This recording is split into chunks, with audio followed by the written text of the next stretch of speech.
Hello everyone. तो चलिए हम लोग स्टार्ट करते हैं। आज का क्लास एसपी बख्शी का है, idioms and phrases part 7। 6 part तक हम लोग पहले ही देख चुके हैं और हमारे जो पढ़ाने के मेथड्स हैं वो आपको पहले ही पता होगा कि किस मेथड से मैं बता रहा हूँ इडियम्स एंड फ्रेजेस को। और दूसरे चैप्टर के लिए मैं यही सजेस्ट करूँगा, ख़ास करके आपका फ्रेजल वर्ब्स के लिए, कि बार बार रिवाइज़ करो। रिवीजन इज़ द की मंत्र ऑफ सक्सेस। तो फ्रेजल वर्ब्स के लिए कोई ट्रिक और कोई भी मेथड ट्राई मत करो, उसको बार बार रिवाइज़ करो। तो चलो देखते हैं ये आपका क्लास इडियम्स एंड फ्रेजेस क्या है आपका फर्स्ट। और हाँ, ये बहुत ही बेस्ट मेथड है, बहुत ही अच्छे तरीके से मैं बता रहा हूँ। अगर आप किसी को भी इस वीडियो को आप अगर शेयर करते हो तो आप लोग ज़रूर बताओ कि किस मेथड से मैं बताता हूँ। इसके एटाइमोलॉजी, ओरिजिन और कुछ ट्रिक्स के थ्रू भी मैं बता रहा हूँ आपको इडियम्स एंड फ्रेजेस। और आप लोग थोड़ा सा हेल्प करो इस चैनल को, क्योंकि आप स्टूडेंट्स के बदौलत ही कोई भी चैनल ग्रो करता है। तो आप लोग खुद समझो इस बात को। फिर देखो क्या है आपका ये फर्स्ट नंबर है आपका कॉल अ स्पेड। यहाँ पर देखो, कॉल अ स्पेड। इसका मतलब क्या होता है? तो इसका मतलब होता है टू स्पीक प्लेनली। तो इसका अर्थ है कि किसी भी व्यक्ति को कुछ बातें अगर कहना हो तो बिल्कुल प्लेनली कह दो, मतलब खरी खरी कहना।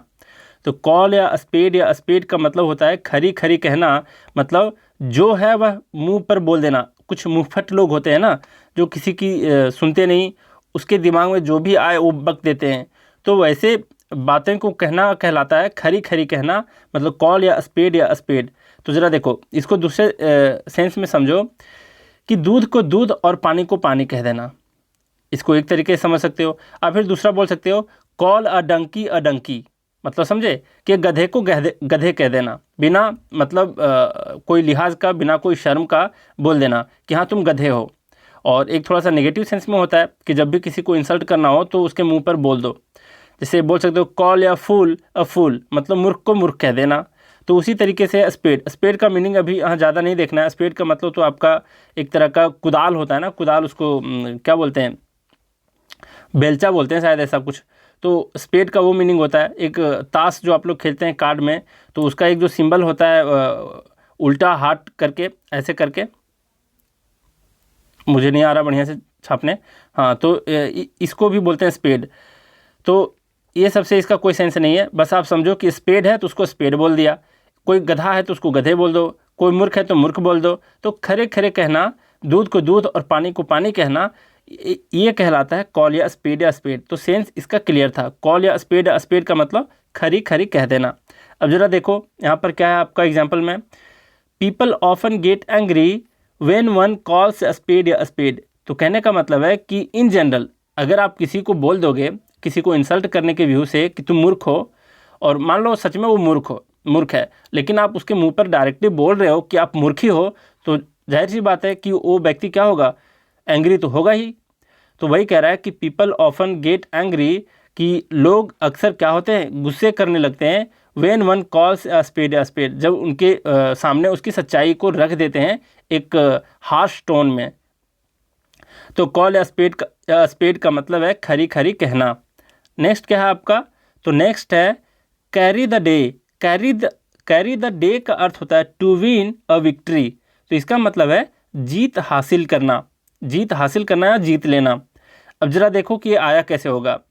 तो जब भी कोई व्यक्ति अवार्ड जीत लेता है, अब मान लो कि आपके स्कूल या कॉलेज का कोई टॉपर बन जाता है, तो आप उसको क्या क्या कहते हो कि ओ यार तेरा ही तो दिन है भाई, ऐसे करके उसको बोलते हैं कि तेरा ही दिन है, मतलब कैरी द डे के सेंस में कुछ आ रहा है।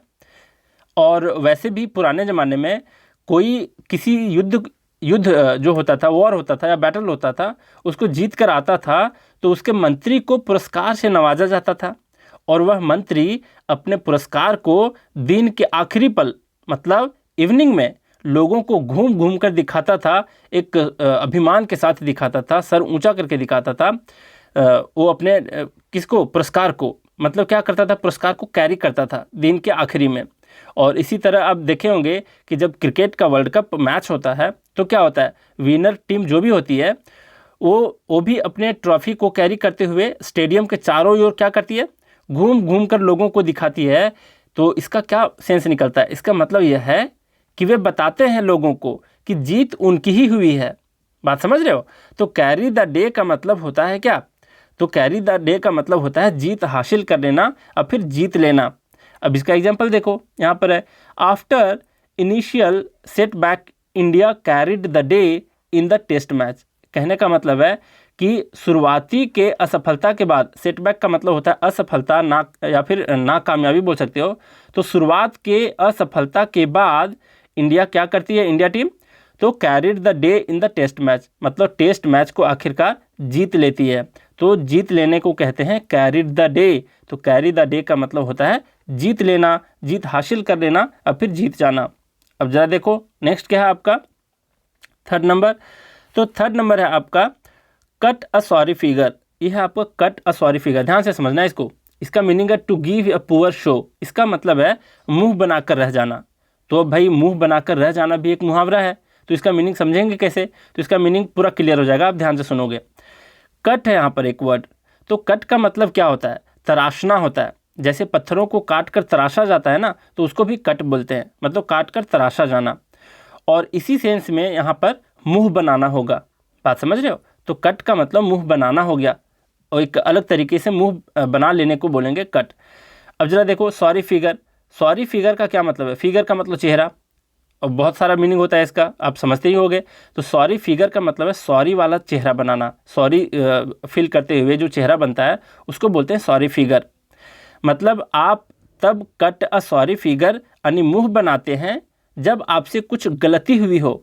जैसे मान लो आपको होमवर्क करने के लिए मिला हुआ होगा स्कूल के वक्त, तो और होमवर्क आप क्या करते, पूरा नहीं करते, और टीचर के सामने आप खड़े होते हैं और टीचर आपके जवाबों का इंतज़ार कर रहा होता है कि भाई बताओ होमवर्क क्यों नहीं किए। तो जो आप मुंह लटकाए खड़े रहते हो ना, उसी को बोलते हैं कट अ सॉरी फिगर।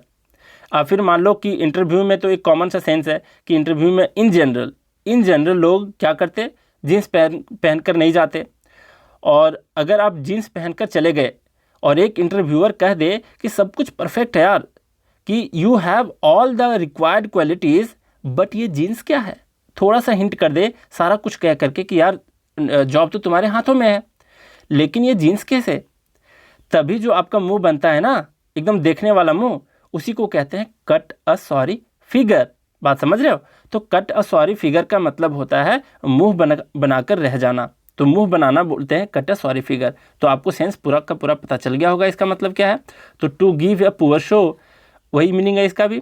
अब जरा देखो एग्जाम्पल में दिया है the speaker cut a sorry figure in the meeting. मतलब मीटिंग में स्पीकर जो है कोई गलती कर गया होगा, फिर कुछ कह गया होगा, तो उसी वक्त क्या करता है वो मीटिंग में, कट अ सॉरी फिगर कहलाता है। मतलब मुंह लटकाए खड़ा हो जाता है, मुंह थोड़ा सा अलग किस्म का बना लेता है सॉरी फील करने के सेंस में। अब जरा देखो नेक्स्ट है क्राई ओवर स्पिल्ट मिल्क। ये क्या है भाई? तो स्पिल्ट मिल्क का क्या मतलब होता है? फटा हुआ दूध। और क्राई ओवर मतलब कि फटे हुए दूध के ऊपर क्या करना, रोना धोना स्टार्ट कर देना। तो इसका मतलब होता है रिपेंट करना, मतलब व्यर्थ का पछताना। व्यर्थ का पछताना कहलाता है क्राई ओवर स्पिल्ट मिल्क। अब जरा इसको ध्यान से सुनो कि इसका मीनिंग क्या होता है। तो इसको हिंदी में कहते हैं, हिंदी में भी एक कहावत है आपका, अब पछताए होत क्या जब चिड़िया चुग गई खेत। मतलब अगर चिड़िया चुग जाती है, आपके सारे डाले हुए दाने को खेत में अगर डालते हो, सारे चिड़िया चुग जाती है, तो क्या होता है, पछताने से कोई लाभ है? अब फिर सारी चिड़िया को आप पकड़ पाओगे? सबसे आप अपने दाने को चुरा कर ला पाओगे फिर से वापस? नहीं ला पाओगे। तो इसी तरीके से अगर दूध फटने पर पछताओगे और फिर रोओगे तो क्या होगा? कुछ होगा? बिल्कुल नहीं कुछ होगा। तो सेंस इसका क्लियर है कि व्यर्थ का पछताना, क्राई ओवर स्पिल्ट मिल्क का सेंस है कि व्यर्थ का रिपेंट करना, पछताना। ठीक है अभी। अब जरा देखो इसका एग्जाम्पल क्या दिया, careless students often have to cry over spilt milk during the exams. अब क्या करते हैं केयरलेस स्टूडेंट्स? होते कौन है? साल भर जो बिल्कुल पढ़ाई नहीं करते, लेकिन पछताते कब है? ड्यूरिंग द एग्जाम्स, कि यार काश कुछ दिन भी पढ़ लिए होते, काश मैं रिवीजन करके आया होता, काश मैं हर दिन एक घंटे ही ध्यान दिया होता। तो ऐसे स्टूडेंट्स कभी भी नहीं पछताते हैं। लेकिन जो केयरलेस स्टूडेंट्स होते हैं वो अक्सर पछताते हैं, और वो भी कैसा पछताना? फालतू का पछताना, जिससे कोई लाभ नहीं है। एग्ज़ाम लिख रहे हो, साल भर नहीं पढ़े हो, तो फेल होना तो आपका लाजमी है। तो भाई जब आप फालतू का पछताते हो, आप क्या करते हो, व्यर्थ का पछताते हो, तो वो कहलाता है क्राई ओवर स्पिल्ट मिल्क। इसलिए मैं भी आप लोगों को सजेस्ट करता हूँ कि एग्ज़ाम आने से पहले ही इतने खुद को मजबूत कर लो, इतने तगड़े कर लो कि एग्ज़ाम में आपको रिपेंट करना ना पड़े और पछताना ना पड़े। तो क्राई ओवर स्पिल्ट मिल्क का सिंपल मीनिंग है, अब पछताए होत क्या जब चिड़िया चुग गई खेत, मतलब व्यर्थ का पछताना। नेक्स्ट देखो क्या है आपका, नेक्स्ट है cut one's coat according to one's cloth. अब देखो इसमें भी सेंस इसी में छुपा हुआ है और आप समझ जाओगे, और पहले से भी समझते होंगे कई लोग, अगर मैं थोड़ा सा भी हिंट दे दूं तो। अब जरा देखो इसका सेंस कैसे है, क्लियर है। तो इसका मतलब होता है cut one's coat according to one's cloth का मतलब, कोट का मतलब आप जैकेट जो पहनते हैं उसको कहते हैं, क्लोथ मतलब कपड़ा। तो अपने कपड़े के हिसाब से अपना कोट बनवाओ, इसका ये सेंस है। मतलब to live within one's means, means का मतलब होता है साधन।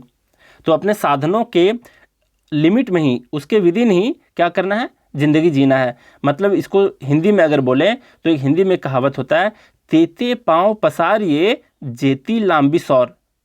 मुझे हिंदी बहुत पसंद है, मैं हिंदी की कविताएं बहुत ही याद रखा हूँ और बहुत सारे चीज़ें मुझे याद हैं। बहुत सारे नॉवेल्स भी मैंने पढ़े हैं, खास करके प्रेमचंद के। तो मुझे बहुत सारी बातें याद होती हैं हिंदी की, इसलिए मैं बोल देता हूँ एग्जैक्ट चीज़ें कभी कभी। तो cut one's coat according to one's cloth का मतलब क्या होता है, तो इसका मतलब होता है आपका तेते पाँव पसारिए जेती लंबी सौर, यानी उतने ही पाँव पसारिए जितनी लंबी आपकी चादर है। मतलब ये है कि अपने कैपेबिलिटी के हिसाब से सोचो, अपने साधनों के हिसाब से ज़िंदगी जियो। ऐसा नहीं कि आपके पास मान लो एक बाइक खरीदने भर पैसा है और आप क्या करते हो, कर्जे लेकर कार खरीद लेते हो, तो पता ही है कंसिक्वेंसेस क्या होगा। तो विजय माल्या का जो हाल हुआ है ना। तो कहने का मतलब है कि आप अपने साधनों के हिसाब से अपनी ज़िंदगी जियो। तो यही इसका मतलब होता है cut one's coat according to one's cloth. समझ गए इसका मीनिंग। अब जरा देखो इसका एग्जाम्पल क्या दिया है, a wise man always cuts his coat according to his cloth if he wants to be successful in his life. मतलब एक होशियार व्यक्ति वही है जो हमेशा क्या करता है, वो अपनी ज़िंदगी जीता है, cuts his coat according to his cloth, अपने साधनों के हिसाब से ही ज़िंदगी जीता है, ना कि फालतू के इमेजिनेशन वाली दुनिया को साकार करना जो चाहता है और बड़े बड़े सपने को साकार करना चाहता है अपने साधनों के परे। तो वैसे व्यक्ति अक्सर में क्या होते हैं, अपने लाइफ में सक्सेसफुल नहीं होते। तो यही इसका मतलब है कि एक वाइज पर्सन हमेशा अपने साधनों के हिसाब से ज़िंदगी जीता है, if he wants to be successful in his life, अगर वो अपने ज़िंदगी में सक्सेसफुल होना चाहता है तो फिर से बता दूं, cuts one's coat according to one's cloth का मीनिंग क्या होता है, तो to live within one's means मतलब अपने कैपेबिलिटी के हिसाब से या फिर अपने साधनों के हिसाब से ज़िंदगी जीना। अब नेक्स्ट क्या है आपका, नेक्स्ट अच्छे से समझना है इसको क्या है। नेक्स्ट आपका सिक्स्थ नंबर है कॉल नेम्स। इसका मतलब होता है टू अब्यूज़, मतलब गाली देना, गालियाँ देना या फिर बुरे शब्द का इस्तेमाल करना। इसका मतलब ये होता है कॉल नेम्स का। अभी आया कैसे होगा ये ज़रा ध्यान से सुनो। तो अब देखो अपने संस्कृति में कुछ ऐसा है कि भारतीय नारी जो होती है ना, एकदम भारतीय नारी, वो अपने पति देव या फिर अपने घर के बड़े सदस्य जैसे ससुर वगैरह होते हैं, तो उन सदस्यों के नाम मुंह से नहीं बोलना चाहिए। ऐसे हमारे संस्कृति में है, और इस पर मैं कोई जजमेंट नहीं दे रहा आपको कि क्या गलत है क्या सही है, नाम लेने चाहिए या नहीं लेने चाहिए, क्या फ़ायदे हैं क्या घाटे हैं, ये सब मैं जजमेंट देने नहीं आया। बस मैं आपको याद दिला रहा हूँ कि क्या ऐसी संस्कृति के बारे में सुना है आप लोगों ने, बिल्कुल सुना होगा, हमारी संस्कृति में है और अभी भी देखते होंगे आप लोग। जैसे मेरी भी माँ है तो अपने मुँह से नाम नहीं लेती, और कई लेडीज़ लोग जो पढ़ी लिखी होती हैं वो अगर पति का नाम लेना हो ना तो वो लिख कर बताती हैं, वो अपने मुँह से नहीं बताती। तो ये कल्चर के बारे में आप लोग वाकिफ़ होंगे ही, है ना। तो कॉल नेम्स कहने का यहाँ पर तात्पर्य क्या है कि जैसे आपको पता ही है ये सब कल्चर जो मैं अभी डिस्कस किया। तो जब कोई महिला, पुराने ज़माने की मैं बात कर रहा हूँ, कि जब कोई महिला, और अभी भी होते हैं ऐसे, कि जब कोई महिला अपने पति को, अपने ससुर को नाम कहकर बुलाए तो इसे गलत समझा जाता था, पहले भी और अभी भी कुछ जगह हैं, और बुरा माना जाता था कि ये कैसी औरत है, ये अपने पति को नाम लेकर बुलाती हैं। तो अब आप लोग कमेंट में ये मत कहना, अब जजमेंट देने में नहीं आया हूँ, ठीक है, क्या गलत है क्या सही है, मैं बस बता रहा हूँ कि कॉल नेम्स का मतलब टू अब्यूज़ कैसे समझा जाता था। मतलब इसको बुरा कैसे लगता था लोगों को, तो ये कल्चर से रिलेटेड है। तो कहने का मतलब है, और वैसे भी तो आज की लड़कियां और फिर आज की जो नए नए जो शादीशुदा होती हैं वो तो सोना, बाबू और बेबी, तो सोना मोना जो भी होता है एक वर्ड होता है वो उन लोग यूज़ करके काम चला लेती हैं। वो भी एक सही तरीका है नाम नहीं बोलने का, तो काफ़ी अच्छा चीज़ है ये। और काफ़ी लोग निगेटिव समझते हैं कि क्या सोना मोना करने का, लेकिन नहीं, ये भी अच्छा चीज़ है। अगर किसी को बोलना पसंद है तो क्या इसमें तकलीफ़ क्या है। तो कॉल नेम्स का मतलब होता है टू अब्यूज़। अब कैसे होता है ये मैं आपको बता दिया। तो टू अब्यूज़ कैसे इसका मीनिंग आया, तो कॉल नेम्स का मतलब गालियाँ देना, फिर बुरे शब्दों का इस्तेमाल करना। अब जरा देखो यहाँ पर क्या दिया है एग्जाम्पल में, नीता कॉल्ड मी नेम्स, मतलब नीता ने मुझे गालियाँ दी। कॉल मी नेम्स मतलब नीता ने मुझे गालियाँ दी। So she was severely punished by the teacher, इसलिए टीचर ने उसे क्या किया, बहुत कड़े सजा दिया, है ना। तो कॉल नेम्स का मतलब होता है बुरे शब्दों का इस्तेमाल करना और फिर गालियाँ देना। नेक्स्ट आपका कर्टन लेक्चर। कर्टन का मतलब क्या होता है, तो कर्टन का मतलब होता है पर्दे, पर्दा जो घर का होता है उसका। और लेक्चर का मतलब जो भी लेक्चर मिलता है आपको, तो कर्टन लेक्चर का मतलब है कि पर्दे के पीछे वाला लेक्चर। तो इसका सिंपल मीनिंग है अ रिप्रूफ। रिप्रूफ का मतलब होता है डांट। By wife to her husband, मतलब अपने हस्बैंड को जो वाइफ लोग क्या करती हैं, डांटती हैं, उसको बोलते हैं कर्टन लेक्चर। अब मैं बताता हूँ कि आया कैसे होगा। तो देखो, कर्टन लेक्चर का सिंपल मीनिंग याद रखो, पत्नी की डांट। ठीक है, कर्टन लेक्चर का क्या मीनिंग बताया, पत्नी की डांट। अच्छा, आप बताओ मुझे कि सबके सामने आपको डांटने अथवा लेक्चर देने का अधिकार किसको है। तो आप सिंपल सी बात कहोगे आपके पेरेंट्स को, माता पिता, और फिर बड़े भैया को, इवन भाभी माँ भी ये अधिकार रखती हैं कि आपको सबके सामने डांट सके। लेकिन आप कभी गौर करना, पत्नी की डांट ऐसी होती है ना जो पर्दे के पीछे होती है, और पर्दे के पीछे मिलने वाली डांट जो होती है वो सिर्फ पत्नी से मिलती है, provided you shouldn't be a drunkard. बात समझ रहे हो कि आपको पियक्कड़ नहीं होना चाहिए, वरना सबके सामने आपके बेइज्जती होंगी और पत्नी के द्वारा। तो आप पियक्कड़ ना निकलो, कुछ बड़ी गलतियां ना करो।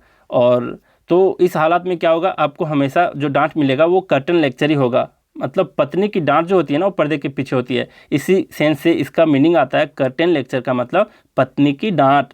ठीक है, अब जरा देखो, तो यहाँ पर एग्जाम्पल क्या दिया है, my brother never pays any attention to his wife's curtain lecture, मतलब मेरा भाई जो है वो कभी ध्यान नहीं देता अपनी पत्नी की डांट को। वाइफ्स कर्टन लेक्चर मतलब अपनी पत्नी की डांट को। And does what he thinks, और वो हमेशा वही करता है जो जैसा वो सोचता है, वो अपनी पत्नी की डांट का फिक्र बिल्कुल नहीं करता। तो ये इसका मतलब है। तो कर्टन लेक्चर का मीनिंग याद रखना, पत्नी की डांट। कैसे हुआ है ये मैं बता दिया। नेक्स्ट आपका 8th number, chip off the old block. ये क्या है आपका, chip off the old block का मतलब है resembling one's parents in habits, मतलब अपने माता पिता के समान क्या होना, हैबिट रखना। अब इसका कैसे आया है, इसका सेंस ज़रा देखो। ओल्ड ब्लॉक का मतलब है कि पुराने चट्टान, और चीप का मतलब एक उसका छोटा सा टुकड़ा।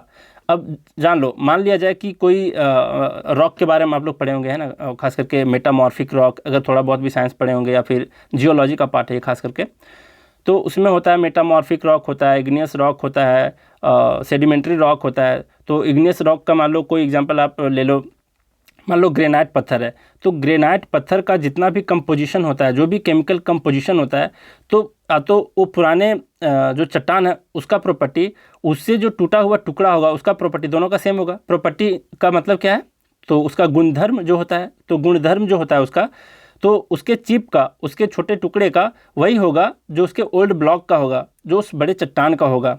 समझ रहे हो बात को। तो इसका मीनिंग भी आपको लगभग क्लियर ही है। तो इसका मीनिंग अगर हिंदी में एक लाइन में बताएं कि chip off the old block का क्या मतलब होता है, तो इसका मतलब होता है जस बाप तस बेटा। और अगर आप जियोलॉजी पढ़े होंगे, जियोलॉजी मेरा सब्जेक्ट था इंजीनियरिंग में, तो जियोलॉजी में क्या था कि इसको ओल्ड ब्लॉक को बोला जाता था पेरेंट्स, मतलब पेरेंट रॉक, और उसके टुकड़े को चिप मान लो यहाँ पर बोल देते हैं। तो उसके जो पुराने होते हैं ना उसको बोला जाता है पेरेंट रॉक बोला जाता है। तो समझो, इसी से इसका सेंस लेते हुए कि chip off the old block का मतलब होता है जस बाप तस बेटा। अब हिंदी में सुने होंगे। तो ज़रा देखो यहाँ पर एग्जांपल क्या है, my friend is quite helpful like her father, मतलब मेरी जो फ्रेंड है वो अपने पिताजी के समान ही हेल्पफुल है, काफ़ी ज़रूरत, मतलब क्या बोलते हैं, काफ़ी सहायक होती हैं हर एक चीज़ में। So she is a chief of the old block, मतलब आदतों में वो, इसलिए आदतों में वो अपने पिताजी के समान है। तो chief of the old block कहने का मतलब है कि जसबाप तस बेटा, और मतलब वो अपने पिताजी के समान है। बात समझ रहे हो? नेक्स्ट ज़रा देखो, नेक्स्ट वन क्या है, केव इन। केव इन का मतलब होता है इल्ड कर जाना, और इल्ड का बहुत सारा मीनिंग है, जैसे फसलों का पैदावार होना, और इल्ड का मतलब हार मान जाना भी होता है, बहुत सारा मीनिंग होता है इल्ड का। लेकिन यहाँ पर केव इन से इल्ड का मतलब होता है कि आत्मसमर्पण कर देना, हार मान लेना। तो इसका सेंस आया कैसे होगा, ज़रा ध्यान से सुनना। अब मुझे आप बताओ, केव का मतलब क्या होता है? तो गुफा होता है। और अगर शेर किसी को अपने केव, मतलब किसी इंसान को अपने केव यानी गुफा के अंदर ले जाए, तो आप ही बताओ कभी बचकर आ पाओगे? क्योंकि वो तो उसका घर है ना। अब पानी में जो मगर रहता है, मगरमच्छ रहता है, वो तो बहुत ही पहलवान होता है, बाहर भले ही वो कमज़ोर पड़ जाए। लेकिन इसी तरीके से जब शेर आपको अपने केव में, अपने गुफा के अंदर ले जाए, तो आप बचकर आ पाओगे? बिल्कुल नहीं आ पाओगे, ये तो तय है। तो आप क्या करोगे आखिरकार? हार मान ही लोगे, झुक जाओगे, आत्मसमर्पण कर ही दोगे। तो केव इन का मतलब यही है। जब भी केव इन एग्जाम में आए तो समझ जाना, केव का मतलब गुफा, मतलब शेर हमें गुफा में ले गया है, और हम क्या करेंगे आखिरकार? हार मान ही जाएंगे, हम आत्मसमर्पण कर ही देंगे। तो केव इन का मतलब होता है हार मान जाना, आत्मसमर्पण कर देना। अब जरा देखो इसका एग्जाम्पल देखो। ऑल दो आवर टीम फॉट ब्रेवली, यद्यपि हमारी जो टीम है वो काफ़ी बहादुरी से लास्ट तक फाइट करी है। येट हैड टू केव इन, फिर भी हमें क्या करना पड़ा? ये आत्मसमर्पण करना पड़ा, हार मान लेना पड़ा। Before the superior power play of the opposite team, मतलब बिफोर का मतलब यहाँ पहले नहीं, बिफोर का मतलब सामने है, तो बिफोर का मतलब सामने भी होता है। तो किसके सामने? तो the superior power play of the opposite team, opposite team का जो पावर, बहुत सुपीरियर पावर प्ले था, तो उस पावर प्ले के सामने हमें क्या करना पड़ा? केव इन कर देना पड़ा, मतलब झुक जाना पड़ा, आत्मसमर्पण कर देना पड़ा। तो केव इन का मतलब होता है हार मान लेना और फिर आत्मसमर्पण कर देना। और जब भी केव इन आए तो आपको शेर को याद करने हैं और उसके गुफा के अंदर जाना है और खुद को फील करना है कि कभी हम वहाँ से जीत कर आ पाएंगे। तो बहुत ही मुश्किल है, इन जनरल तो नहीं होता है ऐसा कि आप बचकर आ जाओगे। नेक्स्ट है आपका क्लोवन हूफ। देखो यहाँ पर क्लोवन का मतलब होता है फटा हुआ होना, और हूफ का मतलब होता है जानवर के जो खूर होते हैं ना, खूर देखो, जानवर के जो खूर होते हैं वो बीच में तो ऐसे ही अक्सर फटे हुए होते हैं। गौर करना, यहाँ जो फटा हुआ है तो इस तरीके से होता है कुछ। तो इसी फटे हुए खूर को के बारे में दिया हुआ है यहाँ पर। तो क्लोवन हूफ का मीनिंग क्या होता है? तो इसका मतलब होता है द एविल इंटेंशन, मतलब किसी के बुरे इरादे को बोलते हैं क्लोवन हूफ। और फिर किसी के मैलिशियस नेचर, मैलिशियस मतलब बुरा, नेचर मतलब स्वभाव, तो किसी के मैलिशियस नेचर और फिर किसी के बुरे इरादे को बोलते हैं क्लोवन हूफ। अब ये आया कैसे होगा, ये ज़रा ध्यान से सुनो।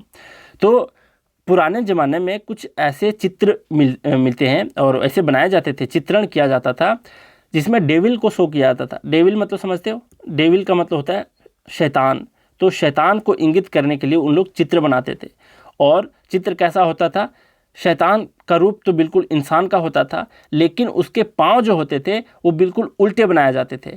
उल्टे पाँव भी होते थे और शरीर तो पूरा इंसान का, लेकिन उसका पैर रहता था जानवर के खूर के समान और बीच में फटा हुआ छोड़ दिया जाता था। तो ऐसे चित्र को जहाँ भी उकेरा जाता था तो वो इंगित करता था कि यहाँ पर कोई ना कोई बुरे चीज़ का साइन है, मतलब किसी के बुरे इरादे का होने का यहाँ पर साइन है। तो वहीं से क्या हुआ, ये निकल कर आता है। तो उसी चित्रण से ये निकल कर आया क्लोवन हूफ।